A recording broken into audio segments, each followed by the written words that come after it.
U.S. government, setting up a writer by the name of Paulette Cooper to try to get her to commit suicide. That was Operation... That was Operation Freakout, and Snow White was the one where they were breaking into various government departments. Well, the reason that Hubbard was panicked after that was that while 11 people were indicted and found guilty of crimes, Hubbard, I think, was an unindicted co-conspirator, but he had ordered all that.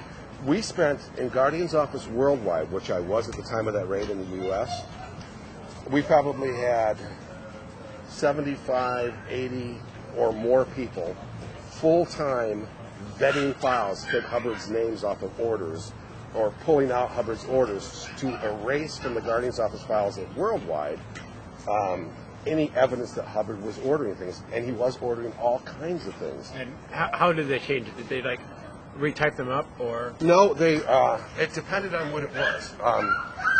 If it was an order and it said Ron for Hubbard, that somebody would literally cut out Ron, and they would cut out on the routing the fact, any indication that it came from Hubbard. So basically, you still had in the Guardian's Office worldwide files an order that related to something. They were trying to show that Hubbard wasn't involved in the running of the Guardian's Office. So if it was criminal matter, it was pulled completely. Shredded? Shredded, or at the Guardian's Office worldwide, there were 2 notices that they put when they took a file of Hubbard's. Gone to Luton or gone to Leeds. And those are 2 towns in England somewhere, I guess. And it was actually put there in an attempt to fool, if anybody had raided worldwide, they would think there were secret stores of files in Luton and Leeds, which they weren't, and it was a code for they hid them somewhere else.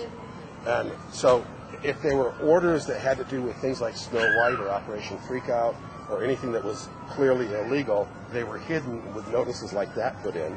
And if there were just more mundane orders, about some corporate matter, but yet they feared showing that he could order because he was supposed to be retired and not be ordering, then it was just simply cut out. So there's papers with just holes in them.